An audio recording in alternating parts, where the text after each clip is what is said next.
오늘도 귀한 예배에 참석하신 우리 모든 성도님들 환영하며 축복합니다. 어떻게 지내셨습니까?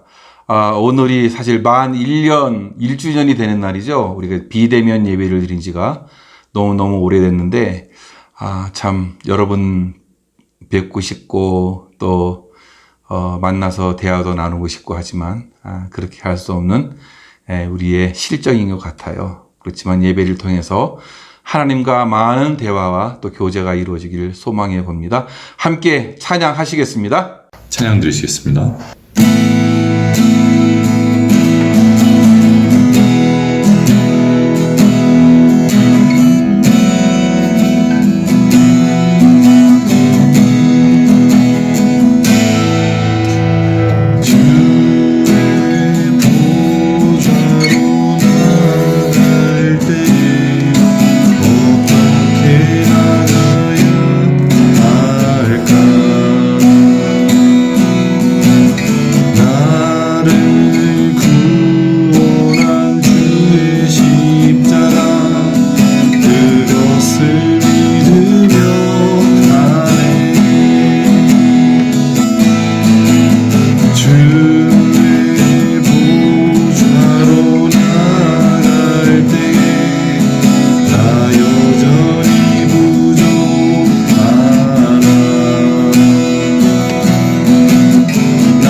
떠오르듯이 나 주저앉지 않으리. 어떤 어려움에도 주의 길을 선택하리. 가운데로 걸으리.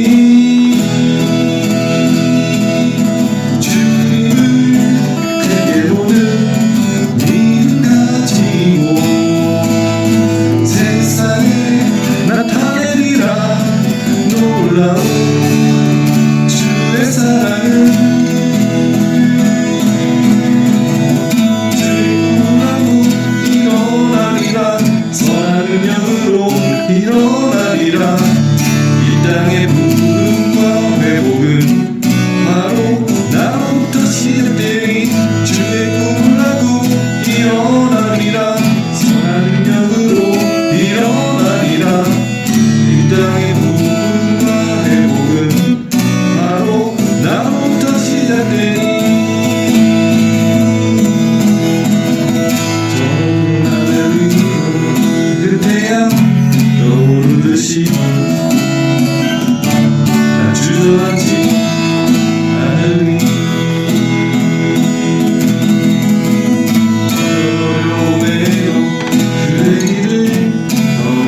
선택하리 그 가운데로 걸으리 주를 크게 보는 믿음 가지고 세상에 나타내리라 놀라운 주의 사랑을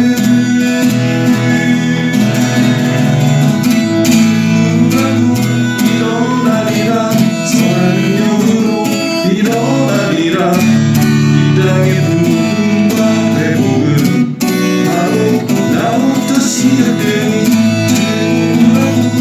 일어나리라 선한 영으로 일어나리라 이 땅의 부흥과 회복은 바로 나부터 시작되니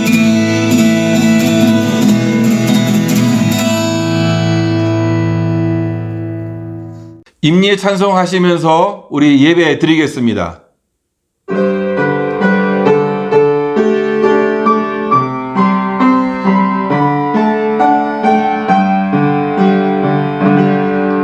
지금 서 있는 이곳에서 높임을 받으소서. 내가 밟는 땅 주님의 땅이니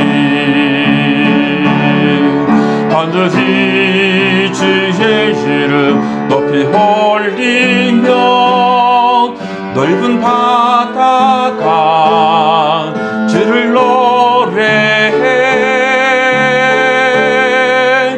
모든 만물 주를 경배해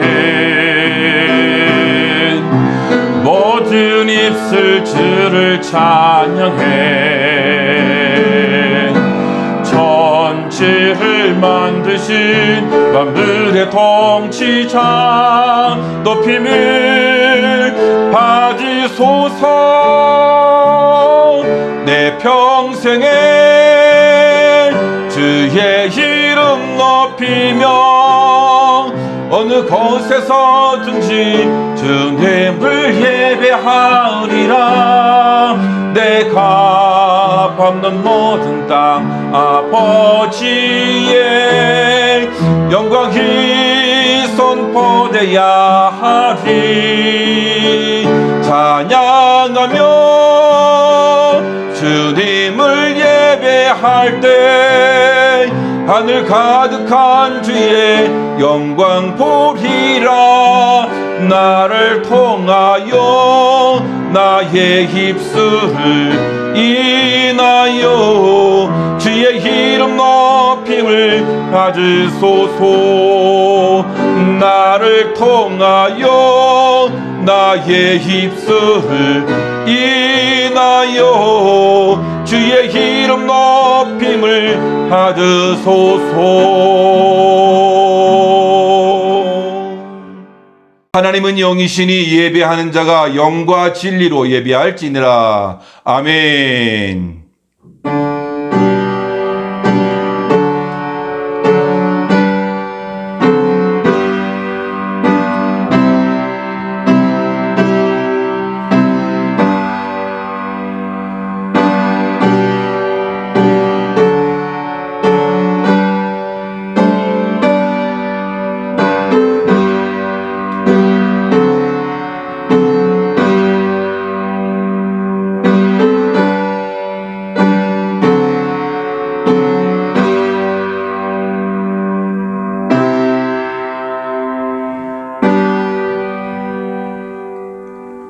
여호와의 인자하심과 인생에게 행하신 기적으로 말미암아 그를 찬송할지로다. 그가 사모하는 영혼에게 만족을 주시며 줄인 영혼에게 좋은 것으로 채워주심이로다. 아멘. 하나님 아버지, 오늘 귀한 예배를 드릴 수 있도록 우리의 마음을 붙잡아 주시고 인도해 주시니 감사합니다. 이렇게 예배를 드린 지가 만 1년이 되는 날이온데 하나님 아버지, 참으로 이런 일이 일어날 줄은 상상도 못 해봤었습니다. 하나님, 우리가 이런 어려운 시대를 걷고 있는데 하나님의 은혜가 아니고서는 살 수 없습니다. 하나님, 우리를 도우시고 인도해 주옵소서. 이 또한 지나가겠지만 그러나 하나님 우리를 붙잡아 주셔서 잘 이겨내도록 인도하시고 오늘도 예배를 통해서 은혜를 받으며 하나님께 영광 돌리는 시간이 되어지도록 주님께서 친히 인도해 주옵소서. 시종의 예배를 주님께 의탁하옵고 예수님의 이름으로 기도하옵나이다. 아멘. 사도신경으로 우리의 신앙을 고백하겠습니다. 전능하사 천지를 만드신 하나님 아버지를 내가 믿사오며 그 외아들 우리 주 예수 그리스도를 믿사오니 이는 성령으로 잉태하사 동정녀 마리아에게 나시고 본디오 빌라도에게 고난을 받으사 십자가에 못 박혀 죽으시고 장사한 지 사흘 만에 죽은 자 가운데서 다시 살아나시며 하늘에 오르사 전능하신 하나님 우편에 앉아 계시다가 저리로서 산자와 죽은 자를 심판하러 오시리라. 성령을 믿사오며 거룩한 공회와 성도가 서로 교통하는 것과 죄를 사하여 주시는 것과 몸이 다시 사는 것과 영원히 사는 것을 믿사옵나이다. 아멘. 다 같이 찬송가 286장입니다. 286장 찬송하겠습니다.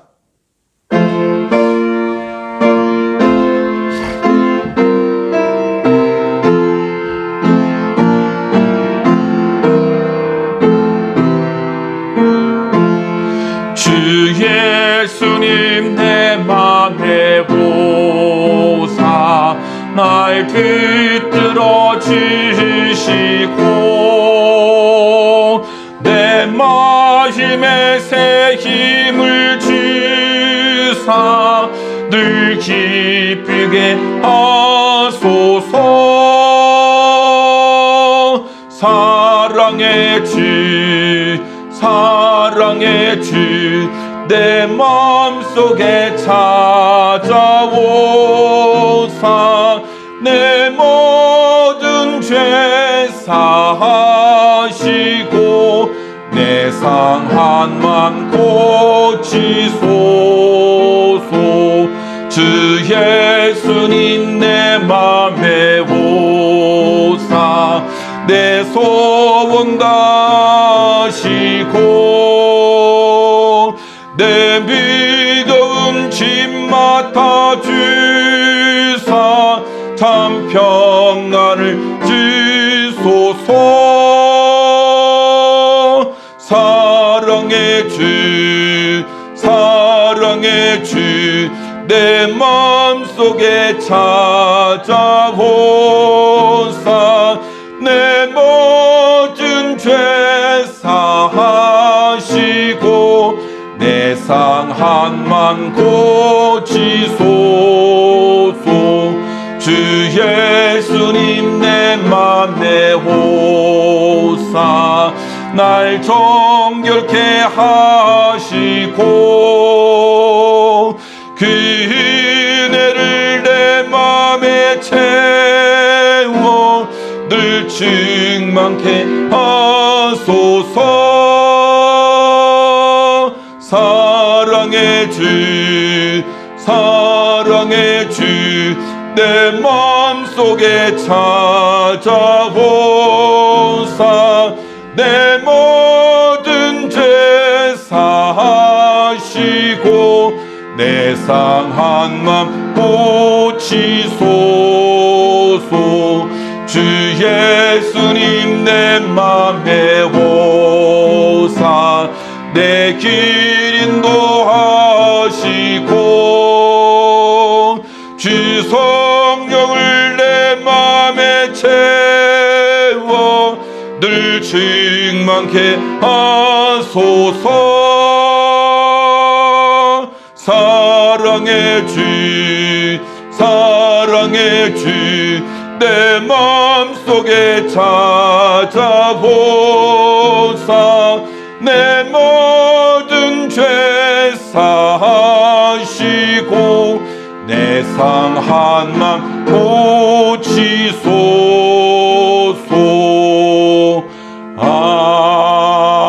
아멘. 오늘 주실 하나님의 말씀은 데살로니가 전서 2장 7절에서 12절입니다. 데살로니가 전서 2장 7절에서 12절까지 말씀 다 같이 한 목소리로 말씀을 합독하겠습니다. 시작. 우리는 그리스도의 사도로서 마땅히 권위를 주장할 수 있으나 도리어 너희 가운데서 유수는 자가 되어 유모와 자기 자녀를 기름과 같이 하였으니 우리가 이같이 너희를 사모하여 하나님의 복음뿐 아니라 우리의 목숨까지도 너희에게 주기를 기뻐함은 너희가 우리의 사랑하는 자가 됨이라. 형제들아, 우리의 수고와 애쓴 것을 너희가 기억하리니 너희 아무에게도 폐를 끼치지 아니하려고 밤낮으로 일하면서 너희에게 하나님의 복음을 전하였노라. 우리가 너희 믿는 자들을 향하여 어떻게 거룩하고 옳고 흠없이 행하였는지에 대하여 너희가 증인이여 하나님도 그러하시도다. 너희도 아는 바와 같이 우리가 너희 각 사람에게 아버지가 자기 자녀에게 하듯 권면하고 위로하고 경계하노니 이는 너희를 부르사 자기 나라와 영광에 이르게 하시는 하나님께 합당히 행하게 하려 함이라. 아멘. 안녕하십니까. 오늘도 귀한 예배에 참석하신 우리 모든 성도님들 가정마다 하나님의 은혜가 넘치기를 주님의 이름으로 축원합니다. 지난 1년 동안 이 비대면으로 여러분의 예배의 자리를 지켜주시고 이렇게 예배를 열심히 드린 모든 분들에게 감사를 드리고 또 축복을 합니다. 여러분들이 예배를 통해서 1년 동안 이렇게 얼굴 뵙지 못하고 왔지만 주님의 은혜가 넘치는 그런 모든 가정들 되기를 바라겠습니다. 제가 예전에 이제 부목사 시절인데요. 서울 남산교회에 있다가 서울에 있는 또 동도교회로 이렇게 옮기게 되었습니다. 옮기는 뭐 과정은 다 말씀드릴 필요는 없겠지만 마지막 이제 최종 면접을 이제 하는 자리에서 이제 그때 당시에 담임 목사님이었던 홍성계 목사님께서 그런 질문을 하셨어요. 교회를 오게 되면 어떻게 사역할 것이냐. 그래서 뭐 저는 최선을 다해서 열심히 하겠습니다. 그런 거 말고 이런 말씀하시더라고요. 그래서 성령 충만해가지고 믿음으로 잘 감당하겠습니다. 그랬더니 목사님의 마음에 들지 않았는지 말씀을 해주시더라고요. 목회는 무조건 참는 것이다. 잘 참아야 된다라고 그렇게 말씀하셨습니다. 그래서 인내하는 것밖에 없다. 그렇게 말씀하시면서 저에게 그런 말씀을 하셨어요. 교회에는 장로님들, 권사님들 나이를 많이 드신 분들이 많이 계시고 또 사회적으로 덕망이 있고 또 이렇게 높은 직위에 있는 분들도 많이 계시는데 그들은 다 영적인 자녀다. 아비의 심정을 가지고 어미의 심정을 가지면 못 참을 게 없다라고 그렇게 말씀하셨어요. 그래서 제가 최선을 다해서 잘 참아보겠습니다. 그렇게 그 말씀을 드렸는데요. 오늘 본문을 보면서 이 목사님 생각이 나더라고요. 오늘 말씀에서 사도 바울이 어떤 심정으로 데살로니가 교회를 양육했는지에 대해서 말씀해 주고 있는 것이죠. 그러면서 자기가 누구인지, 나 사도 바울이 누구인지를 데살로니가에 있는 교인들에게 설명하고자 하는 것이죠. 사도 바울이 사역에서 열매를 맺었던 것은 어떤 이유였는가를 보면 오늘 본문에서 말씀해 주고 있는 것이고 또 이 시대를 살고 있는 모든 사역자들에게 어떤 자세로 사역을 해야 되는지에 대해서 설명을 해주고 있다는 것이에요. 그런데 저는 오늘 이 본문을 통해서 교회는 관계로 세워진다라는 사실들을 발견하게 되었습니다. 데살로니가 교회는 사실 가정교회로 출발했어요. 야손이라는 사람의 집에서 그 교회가 출발하게 되었는데요. 참 어떻게 보면 데살로니가 교회뿐만 아니라 초대교회 모든 교회들이 대부분 다 이렇게 가정교회였다는 사실들을 우리는 잊지 말아야 합니다. 그래서 지금 사회적 거리 두기로 인해서 서로 단절되고 멈춰져 있는 가정에서 예배를 드릴 수밖에 없는 이런 상황 가운데서 정말로 너무나 좋은 기회인 것 같아요. 가정이 교회되는 아름다운 은혜가 참 이런 기회를 통해서 자리 잡혀왔으면 좋겠다는 것인데요.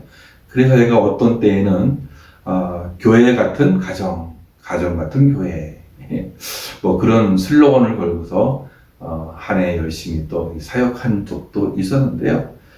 교회라고 하는 것은 관계로 세워진다는 것이에요. 첫 번째는 하나님과의 관계가 잘 세워져야 교회가 되는 거죠. 하나님과의 관계가 없으면은 그건 교회라고 말할 수 없죠. 세상의 조직과 다를 바 없는 그런 기관이 되고 마는 것이죠. 근데 우리는 하나님과의 관계가 잘 되는 그런 교회가 또 좋은 교회고, 그런 교회가 믿음으로 잘 성장할 수 있는 교회가 되어지는 것이죠. 그래서 세상 다른 조직과는 다르게 교회는 관계 중심적이다라고 이렇게 이해할 수 있는 것입니다. 관계가 멈춰지고 단절되어지면은 사역도 단절되어지고 멈춰지게 되는 것이에요. 그래서 성경 곳곳에서는 좀 관계에 대한 이야기들을 많이 언급해주고 있는 것을 우리에게 밝혀주고 있는 것입니다. 그래서 저와 여러분들이 이 땅을 살면서 좋은 관계, 좋은 성도의 관계, 좋은 목회자와 성도의 관계, 좋은 또 믿음으로 말미암는 하나님과의 관계를, 주님과의 관계를 우리가 잘 이루어 가야 하겠다는 것입니다. 우리는 예수님을 주님으로 영접하는 순간에 하나님의 자녀가 되는 거 아니겠어요? 그런데 하나님의 자녀가 될 뿐만 아니라 하나님의 사역자가 동시에 된다는 사실들을 우리는 알아야 되는 것이죠. 우리가 결혼을 하잖아요. 결혼을 하면 아이를 낳잖아요. 아이를 낳게 되면은 여러분 어떻게 됩니까? 엄마 아빠가 되기 싫어도 엄마 아빠가 돼야 돼요. 또 그 역할을 감당해야 하는 것이죠. 또 그 자녀들이 성장해서 결혼을 하게 되면 또 아기를 낳잖아요. 그렇다면 어떻게 됩니까? 할아버지 할머니가 되기 싫어도 할아버지 할머니가 되는 거예요. 그건 어쩔 수 없는 거잖아요. 그렇죠? 그래서 이건 선택사항이 아닌 거죠. 그러니까 좋은 할아버지가 될 것이냐, 좋은 할머니가 될 것이냐, 아니면 나쁜 할머니가 될 것이냐, 나쁜 할아버지가 될 것이냐의 선택이지, 할아버지가 되냐 안 되냐 이런 선택은 우리에게 없다라는 것이에요. 그와 마찬가지로 하나님의 사역자가 되는 것도 마찬가지라는 거예요. 하나님의 자녀들은 좋은 사역자가 되느냐, 나쁜 사역자가 되느냐 선택뿐이지, 내가 사역자가 되느냐 안 되느냐 이런 선택은 우리에게 없다라는 거예요. 이미 하나님의 자녀가 되는 순간에 우리는 하나님의 사역자가 된다라는 것이에요.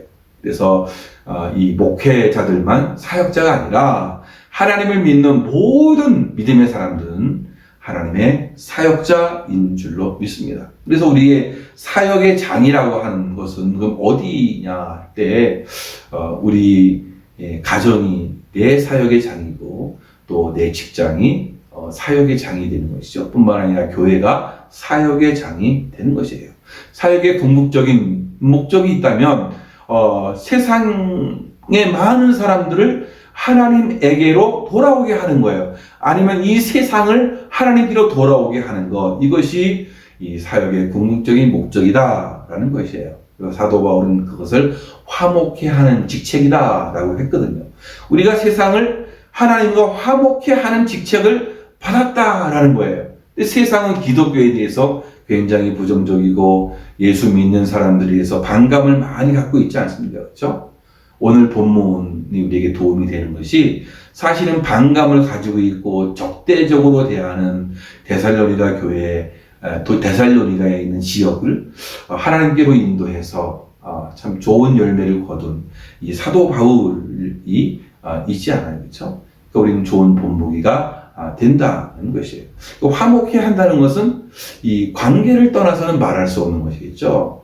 그래서 이 코로나 시대에 되면서 제일 많이 등장한 단어가 뭡니까? 사회적 거리두기, 사회적 거리두기라는 말이 많이 지금도 그런 거리두기를 지금 하고 있죠. 은행 가도 슈퍼마켓을 가도 그렇고, 예.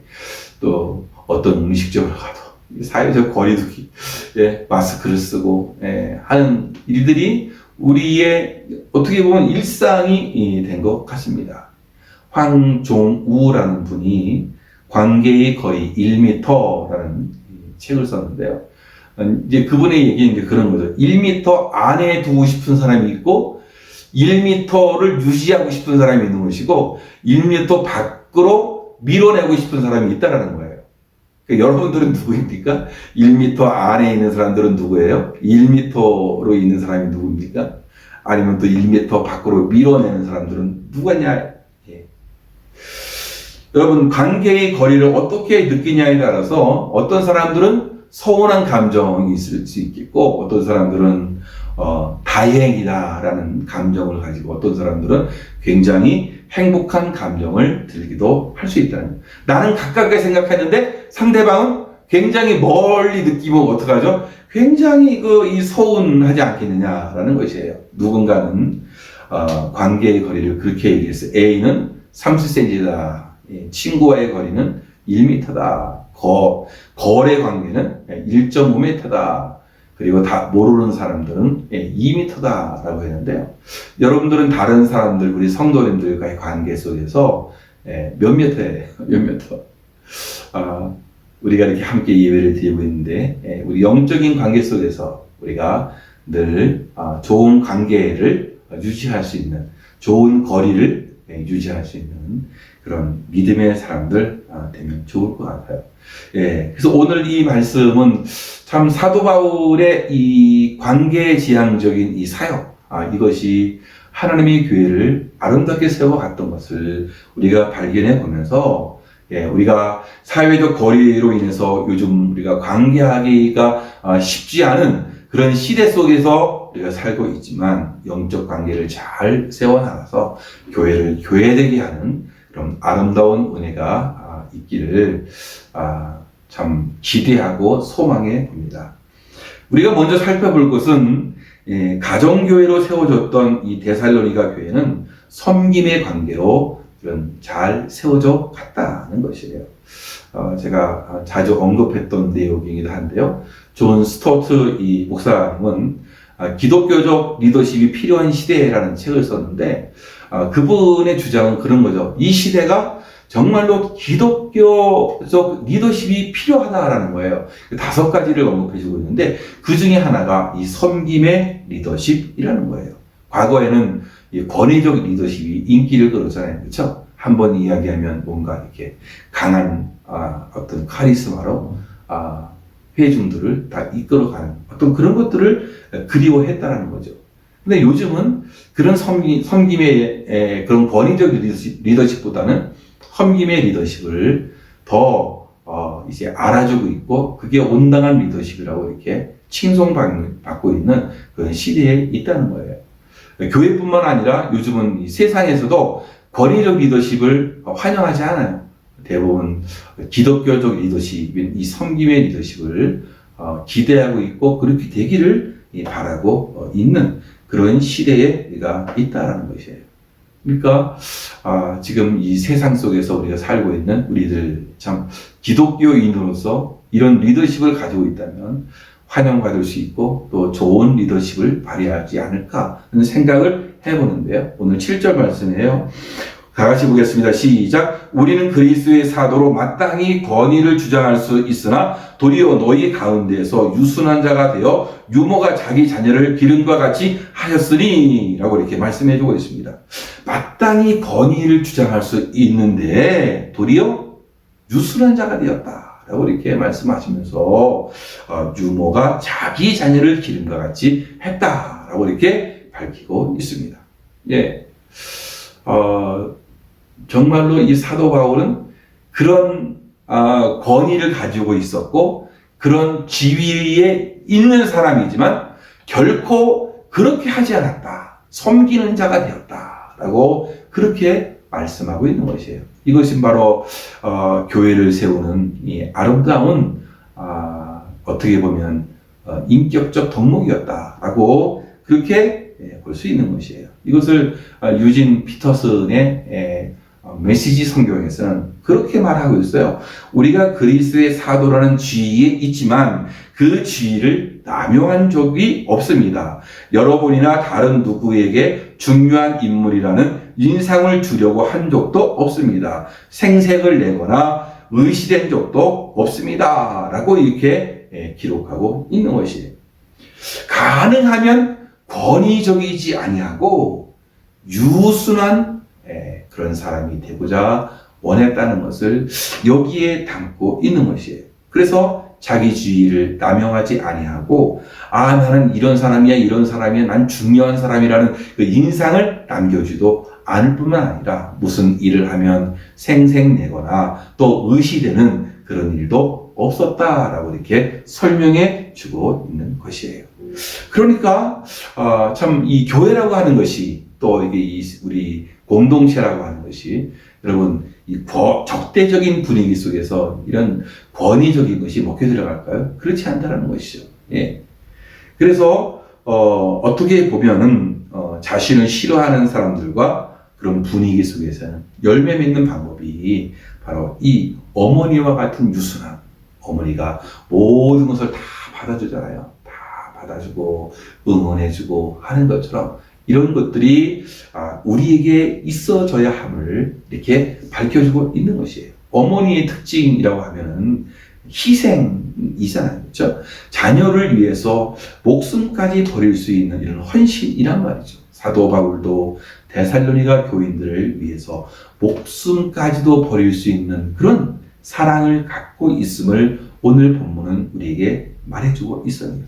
하나님을 모르는 많은 분들이 여러분 어떻게 예수 그리스도를 영접하게 되었느냐를 물어보면 어떤 논리적으로 교리에 순복해서 그래가지고 논리에 압도당해서 그렇게 예수님을 영접했느냐? 사실 그런 적은 거의 없다라는 거예요. 예. 많은 사람들이 교회의 이 따뜻함, 평온함, 그리고 자기를 대해주는 그런 모습들을 바라보면서 예수 그리스도의 복음을 받아들이는 경우가 훨씬 더 많이 있다는 것이죠. 어머니처럼 유순하게 대하며 희생적으로 섬겨주었기 때문에 그렇다라는 것입니다. 사도 바울은 그들에게 섬김을 요구하고 존경을 요구하고 또 당연한 권리를 주장할 수 있었습니다. 그러나 섬김을 받기보다는 섬기는 자가 되었다는 것이죠. 왜 그랬을까요? 복음이 회방받는 것을 막기 위해서 그랬습니다. 성도들이 실족하고 상처받는 일이 없도록 하기 위해서 그렇게 했다라는 것이에요. 그러니까 사도 바울은 사도로서 사도의 권위로 권위적 리더십을 행사하는 것이 아니라 아주 유순한 엄마와 같은 그런 섬김이 그들에게 있었다라는 것이에요. 우리 주님께서도 마가복음 10장 45절에서 나는 섬기러 온 것이 아니라 도리어 섬기려고 왔다. 그래서 자기 목숨까지도 바치려고 이렇게 오셨다라고 그렇게 말씀하지 않으십니까? 자녀들에게 있어서 참 어머니처럼 무능력한 존재는 없는 것 같아요. 그렇죠? 왜? 요거대로 다 들어주고 오히려 부모들의 자녀들의 반발심 또 이 반항심 뭐 그런 것들을 또 다 받아주는 것이 이 어머니가 되는 것 같습니다. 그래서 존 칼빈은 교회는 어머니다라고 이렇게 이야기한 것 같아요. 그래서 이 교회가 어머니와 같은 존재 그런 역할이 너무 중요하다는 것인데 그렇다면 우리 모든 믿는 자들이 그런 어미의 심정이 되어야겠죠. 그렇죠? 그래서 섬김의 어떤 모습들이 우리에게 있어야 한다라는 것을 우리에게 말씀해주고 있는 것입니다. 사랑하는 성도 여러분, 그렇습니다. 믿지 않는 사람들은 어머니 같은 사랑을 갖고 희생적으로 또한 일방적으로 섬겨줘야 하는 것이죠. 그럴 때 그들이 교회가 이런 곳이구나 이해를 할 수 있게 되는 것이고 또 교회가 그래서 잘 세워지게 되는 것이에요. 우리 교회가 참 잘 섬기고 참 유순한 분들이 저희 교회에는 많이 계세요. 그래서 감사한 일인데 더욱 더 어머니처럼 어머니의 그 심정으로 모든 성도님들을 품을 수 있는 저와 여러분들 되어지기를 주님의 이름으로 축원합니다. 뿐만 아니라 참 교회를 세워가는 데 있어서 이 굉장히 중요한 것이 있어요. 그것은 뭐냐? 그러니까 지극히 사랑하는 마음으로 가는 사람을 대하는 태도라는 거예요. 지극한 사랑으로 사람을 대하는 이 태도, 이것이 너무 중요한데요. 사도 바울 같은 경우에도 오늘 8절 말씀에서도 우리의 목숨까지도 너희에게 주기를 기뻐했다. 예, 그렇게 얘기해요. 그러니까 사람을 대하는데 지극한 사랑으로 지금 대하고 있는 거 아니겠어요? 또 9절에 보면 우리의 수고와 애쓴 것을 너희가 기억할 것이다. 예, 정말로 그들을 위해서 수고하고 애썼다라는 것들을 말해주고 있는데, 예, 지난주에 마음의 동기가 참 중요하다라고 했어요. 그래서 하나님을 기쁘시게 하는 이 동기가 어떻게 보면은 사도 바울로 하여금 최선을 다하게 하고 또 진실하게 했다라고 그렇게 말씀드렸어요. 그러니까 하나님을 기쁘시게 했다. 예. 그래서 이 마음의 동기가 참 최선을 다하게 하고 열심히 살아갔던 그런 모습을 우리가 배웠는데요.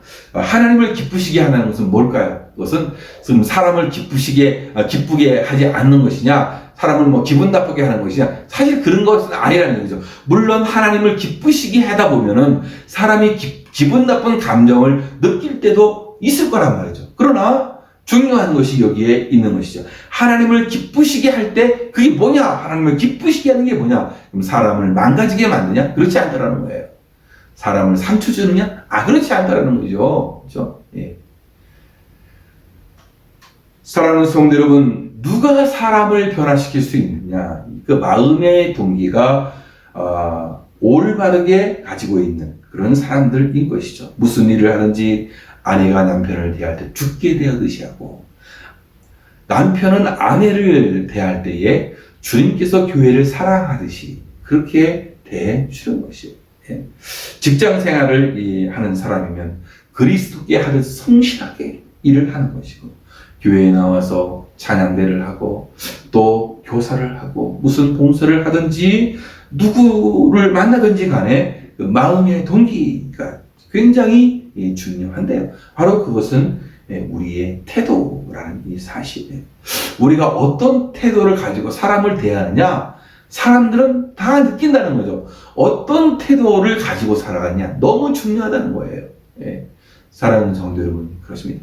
지극히 사랑하는 마음을 가지고 우리가 사람을 대하는 태도가 좀 바르게 나가는 그런 믿음의 사람들 되시기를 바랍니다. 사도 바울은 이 마음을 가지고 데살로니가에 들어간 거죠. 우상의 도시라고 하는 이 데살로니가, 그렇죠? 죄악의 도시라고 하는 이 데살로니가, 그 도시에다가 수많은 사람들이 자신의 죄악을 버리고 하나님께로 돌아오는 놀라운 역사, 놀라운 변화가 있게 되었단 말이죠. 결국 하나님을 기쁘시게 하는 마음의 동기는 사람에게 상처를 주지 않고 사람을 힘들게 하지 않도록 한다는 사실들을 우리는 알아야 하는 것입니다.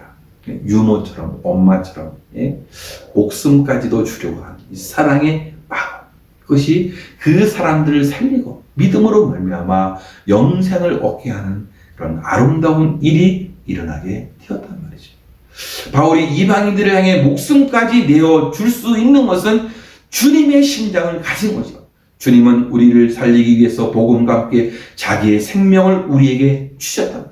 아무 대가도 바라지 아니하시고 값없이 주시는 그 십자가의 사랑, 자기를 온전히 희생해서 자기의 목숨까지 바친 그 하나님의 그 십자가의 그 사랑, 여러분, 그 사랑이 우리를 살리고 여기 있게 한 것이 아니냐 말이죠.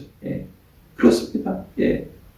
이런 지극히 사랑하는 마음, 이것이 뭐예요? 우리가 삶을 살아가는, 사람을 대하는 그런 태도가 되어야 한다라는 거예요. 복음이라고 하는 것은 사랑과 함께 전달되는 거예요. 선교를 하는 것은 사랑의 표현이에요. 여러분이 전도하고 선교를 하고 있습니까? 근데 이것 전도와 선교를 하지 않는다는 것은 무관심의 표현이란 말이죠. 복음을 전하는 자 마음속에는 하나님의 사랑이 차고 넘치게 되어지는 거란 말이죠. 그래서 이 땅에서도 우리가 복음을 증거하고 선교하는 이유는 주님의 사랑이 우리 마음에 넘치기 때문에 이것을 전할 수밖에 없는 것이에요. 하나님이 독생자를 우리에게 주신 것은 바로 이 사랑, 이처럼 사랑하사 독생자를 주셨으니 이는 저를 믿는 자마다 멸망치 않고 영생을 얻게 하려 하심이라고 이렇게 말씀해주고 있잖아요. 이처럼 사랑하는 그 사랑의 마음. 그 마음을 가지고 가는 사람이 진정한 목자가 되는 것이고 사역자.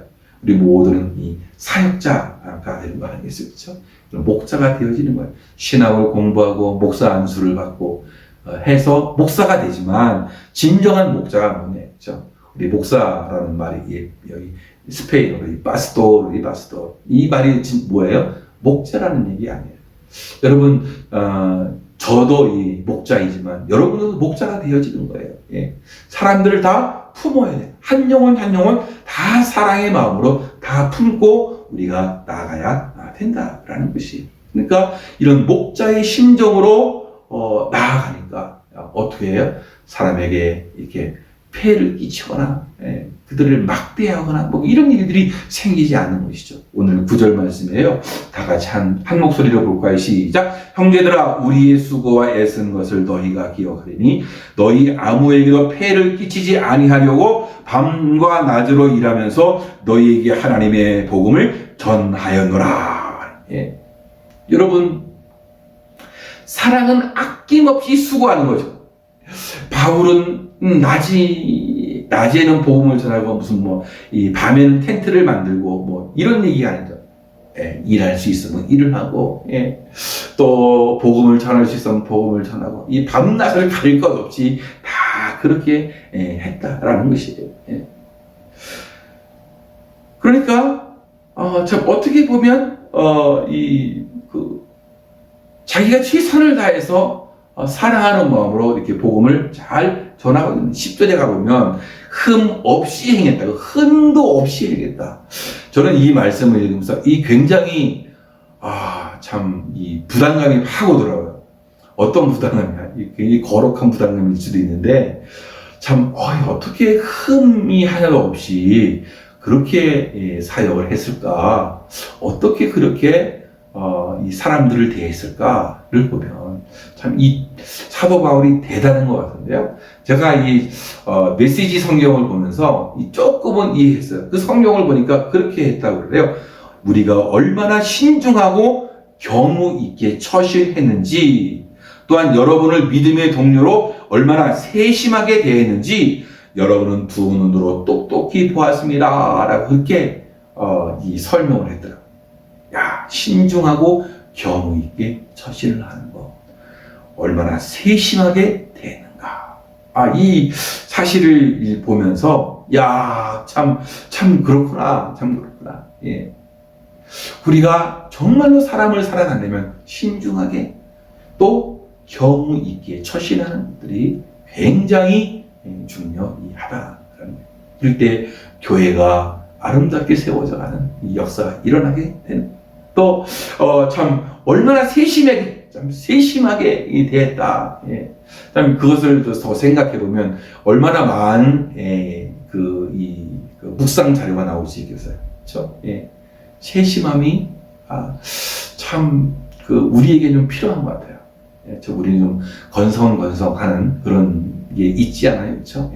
좀 세심하게 사람들을 살피고 인사를 나누고 기억해주고 위에서 기도해주고 하는 것들이 우리의 삶에 많이 필요하다라는 것이에요. 그래서 흠이 없이 행하기 위해서 사람들에게 부담을 주지 않았다는 거예요.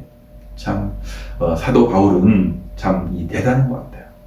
얼마나 그들을 사랑했는지를 우리가 알 수 있는 것 같아요. 그래서 8절 말씀에서는 그만큼 사랑했다 그래요. 우리가 이같이 너희를 사모하여 하나님의 복음으로만 아니라 우리 목숨까지 너희에게 주기를 즐겨하면 너희가 우리의 사랑하는 자가 됨이니라. 너희가 우리의 사랑하는 자가 되겠다.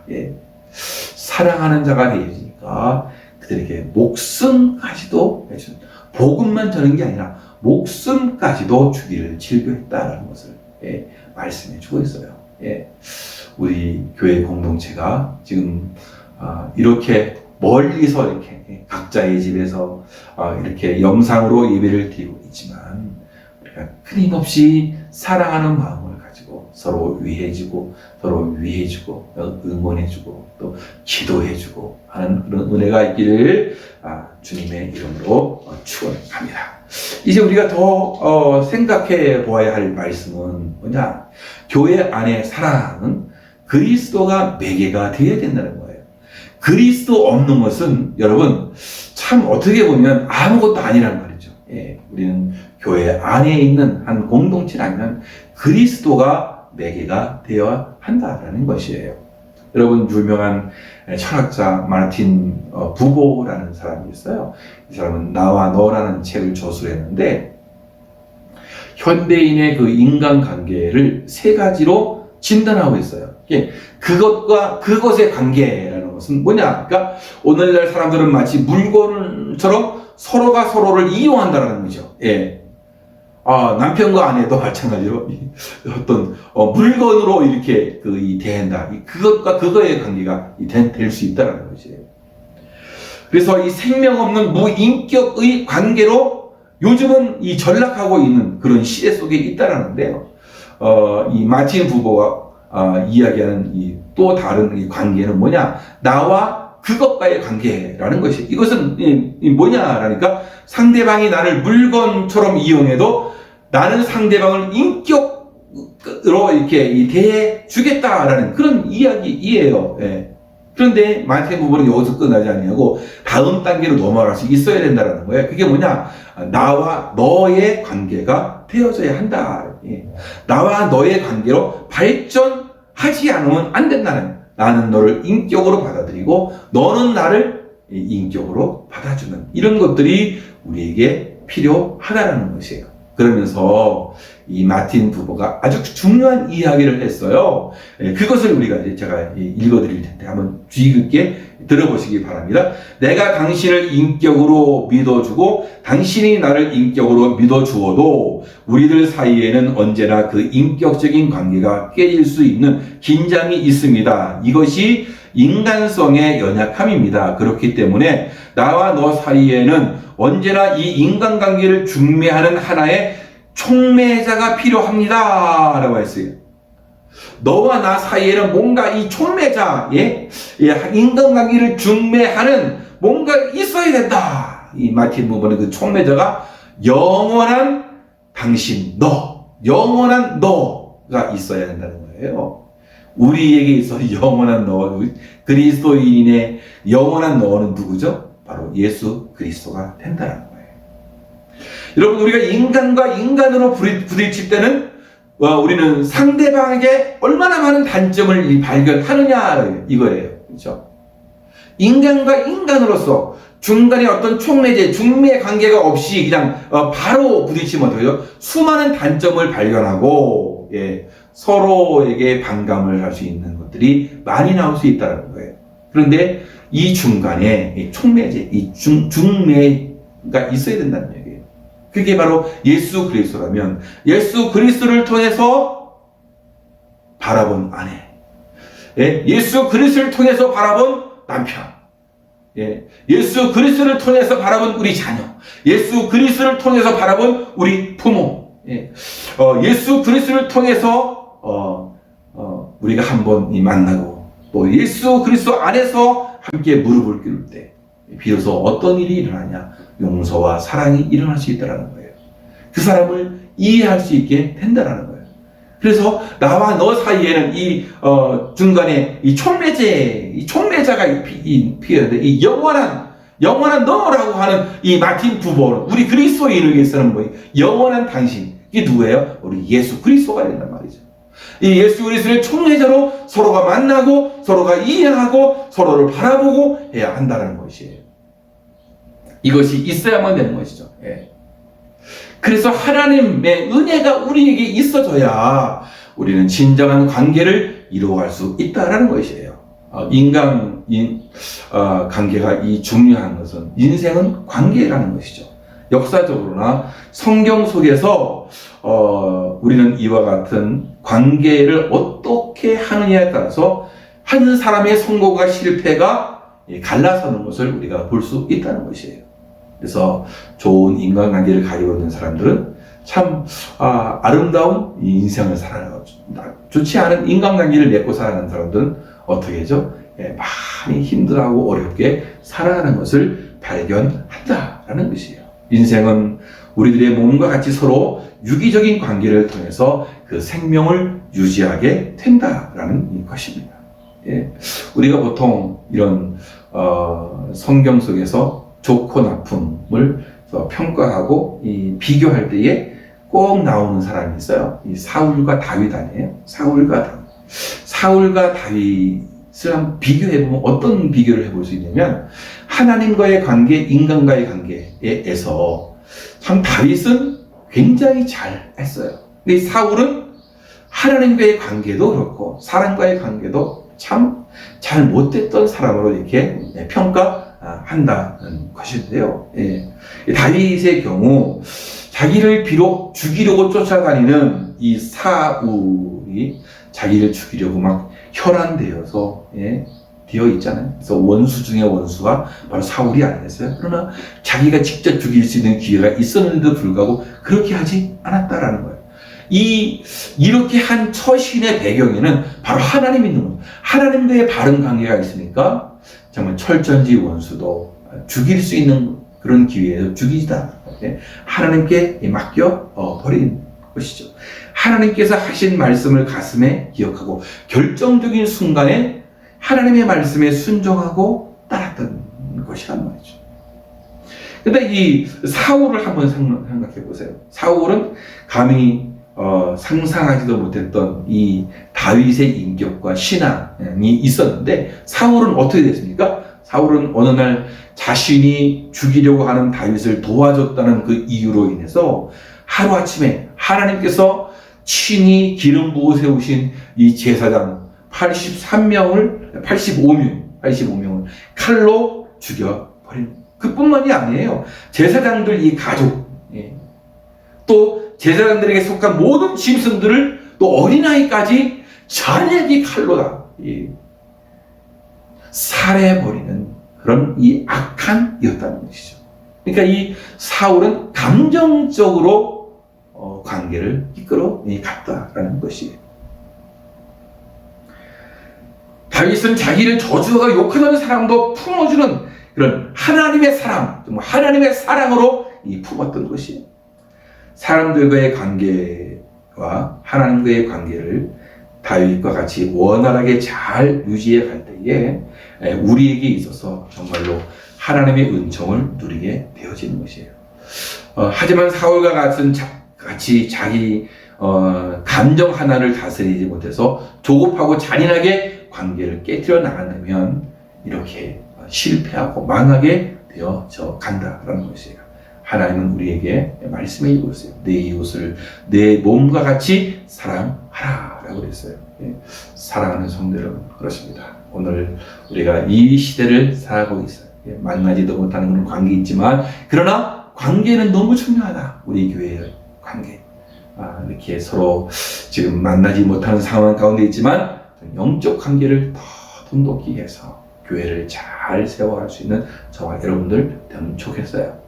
특별히 중요한 것은 우리 모든 관계의 중심에는 바로 예수 그리스도가 매개가 되어서야 한다는 것이죠. 이 예수님 때문에 오히려 더 잘 이해하고, 예수님 때문에 정말로 십자가의 사랑을 더 잘 나눌 수 있는 우리들, 그래서 사람들을 품고 그 가슴으로 사랑을 품고 서로 중보할 수 있는 그런 기도의 사람들 되어지길 바랍니다. 함께 우리가 이 찬양하겠습니다. 찬양할 때 예수 늘 함께 하시네, 이 찬양을 우리가 할 터인데요. 정말로 우리 고단한 인생길 아니겠습니까? 너무 힘들고 어려운 시절을 지나가고 있는데 이 또한 지나갈 것입니다. 하나님께 찬양하고 기도하겠습니다.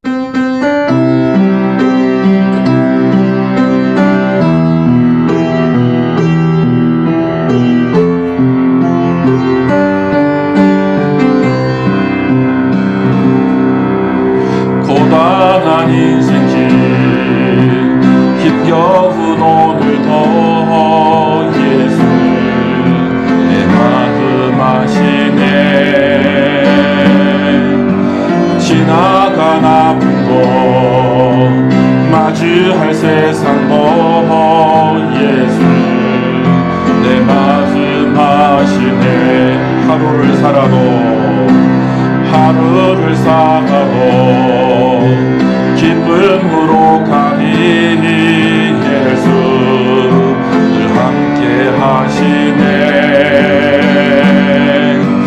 후회도 염려도 온전히 맡기니 예수 늘 함께 하시네.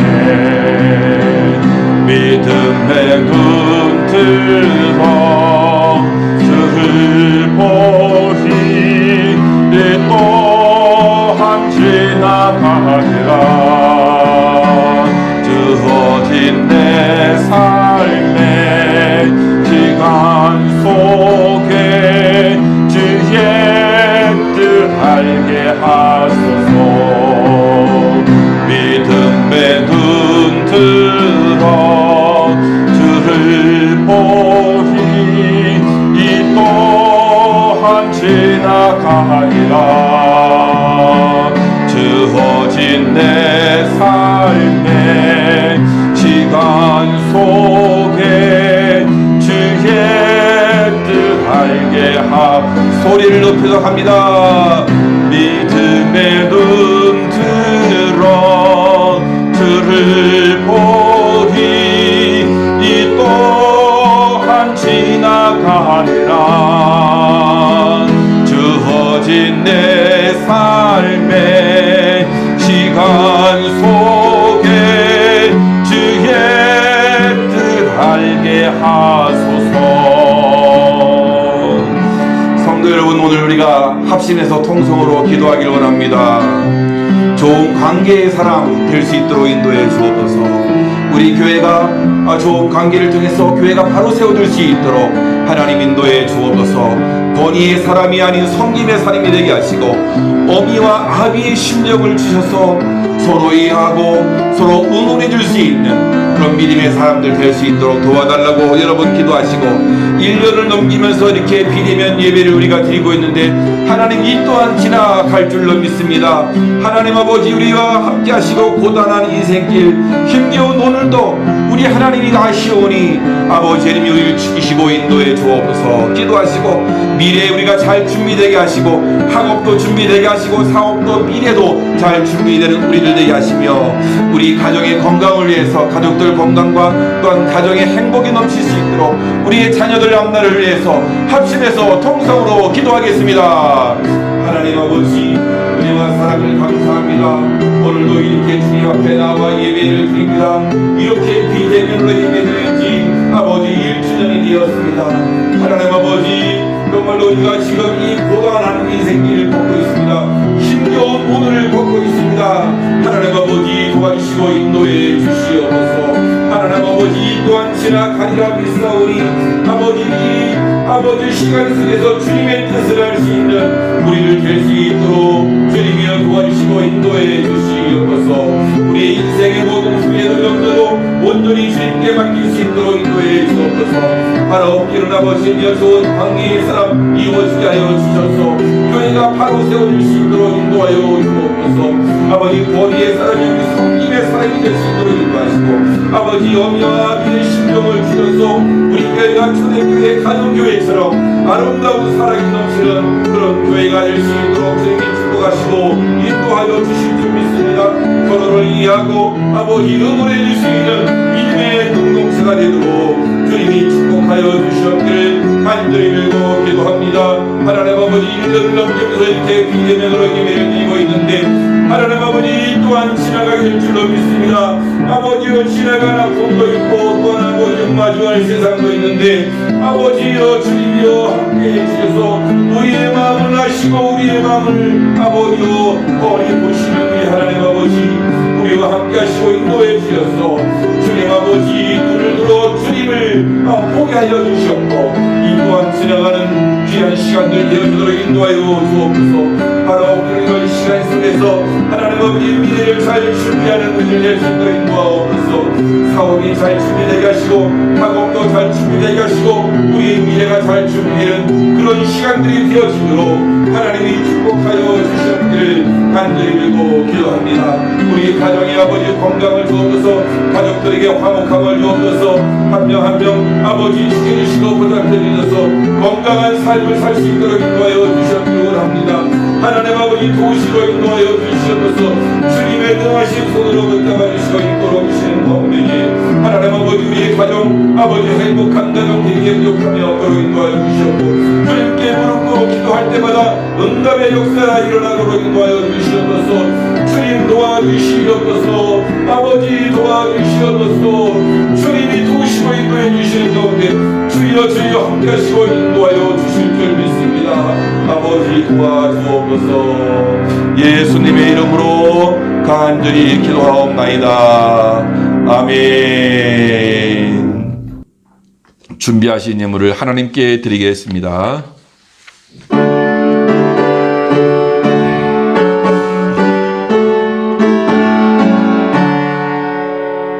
내게 있는 모든 것을 아낌없이 드리네.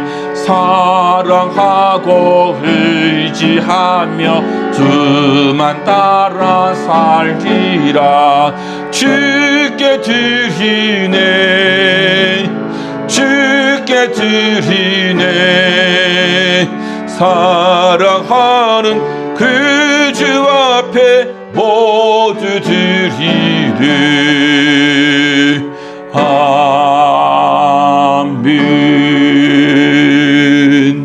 하나님 아버지, 주님의 은혜와 사랑을 감사합니다. 이렇게 지난 1년간 비대면으로 예배를 드리면서 우리를 지키시고 보호해 주시고 함께해 주셔서 감사합니다. 우리 성도님들 가운데서도 여러 가지 일들이 많이 있었지만, 그러나 이 또한 주님의 은혜인 줄 알고 이 어려운 시기도 또한 지나가게 될 줄로 믿습니다. 하나님의 강력한 은혜와 또한 우리를 붙들어 주심이 아버지 필요한 시기들입니다. 하나님께서 함께 하시고 인도하시고 붙잡아 주옵소서. 우리 멕시코, 우리 교회가 하나님 아버지 모일 수 없는 환경 가운데 지금 있지만, 그러나 서로의 관계를 돈독하게 하시고 교회가 잘 세워져 가서 초대교회처럼 가정교회로서의 그 역할을 능히 감당하는 하나님의 교회들이 될 수 있도록 주님이 축복해 주시옵소서.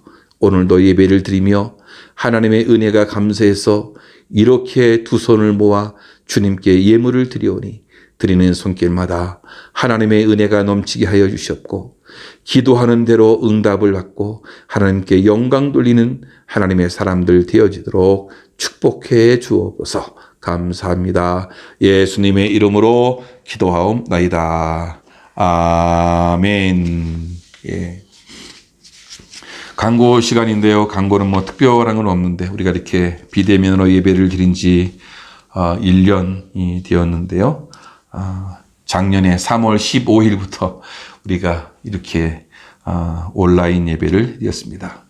그간에 얼굴을 한 번도 못 본 분도 있어요. 뭐 이래저래 못 뵌 분도 있지만, 참 언제 우리가 정상으로 회복될지는 아직 몰라요. 사실상 학교가 또 이 대면으로 수업을 해야 우리들도 대면으로 예배를 드리지 않을까는 생각을 하게 되어집니다. 우리 교회 성도님들 4분이 이렇게 백신 접종을 받으셨어요. 예, 또 이 전반기는 그래도 넘어가야 되지 않을까 싶은데요. 아무튼 기도와 수고를 아끼지 않는 우리 모두가 되어서 서로에 대한 그리움이 기도로 승화될 수 있는 그런 시간들 되기를 바라겠습니다. 감사합니다. 다 같이 우리 일어나셔서 마지막 찬양 나는 믿네, 정말로 주님을 믿는 믿음으로 나가는 우리 모두가 되어지길 바랍니다. 함께 일어나셔서 비전 찬양 부르시고 축도로 예배를 마치겠습니다.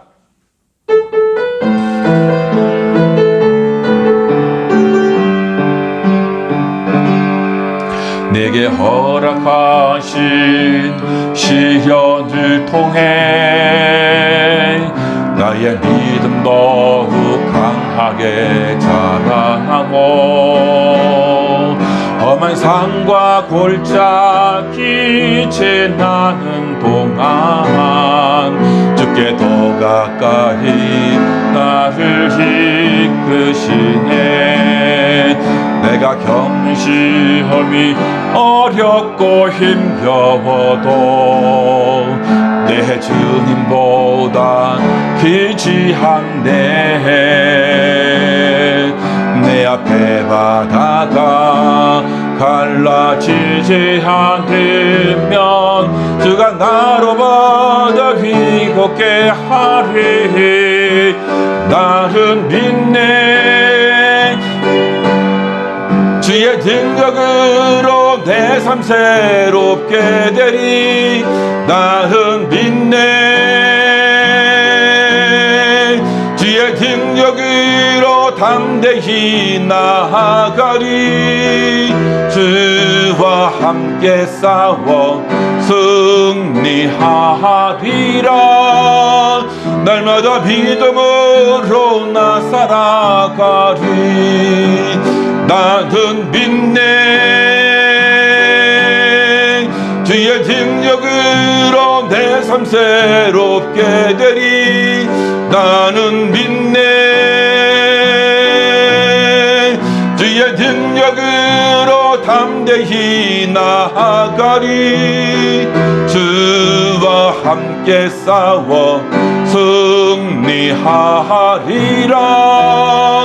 날마다 믿음으로 나 살아가리.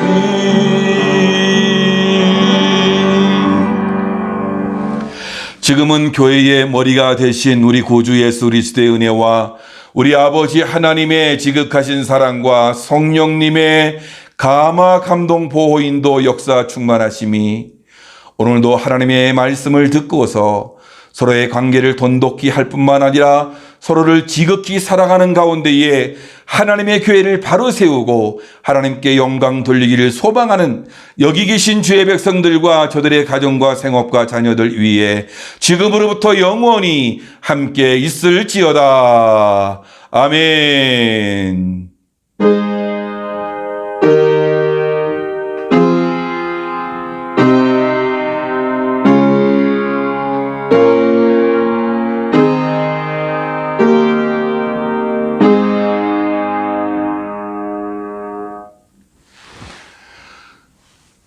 감사합니다. 예배를 마치겠습니다. 수고들 많이 하셨는데요. 예, 우리 가족들하고 사랑의 인사 한번 해볼까요? 주님의 이름으로 사랑합니다. 한번 같이 인사하십시다. 시작. 주님의 이름으로 사랑합니다. 예, 주님의 은혜가 우리 모든 가정들마다 넘치기를 바랍니다. 이렇게 1년 동안 여러분들 뵙지를 못했는데 여러분들은 저를 이렇게 영상으로 뵙잖아요. 근데 저는 여러분들을 못 뵈가지고 너무 안타까워요. 그렇지만 주의 은혜 가운데서 기도하는 가운데 얼굴을 그려보고 여러분들 신방 갔을 때 가정을 그려보면서 제가 기도하고 있습니다. 주님의 은혜가 충만하게 넘칠 수 있는 귀한 시간들 되기를 바라겠습니다. 감사합니다. 또 다음 주에도 만나 뵙겠습니다.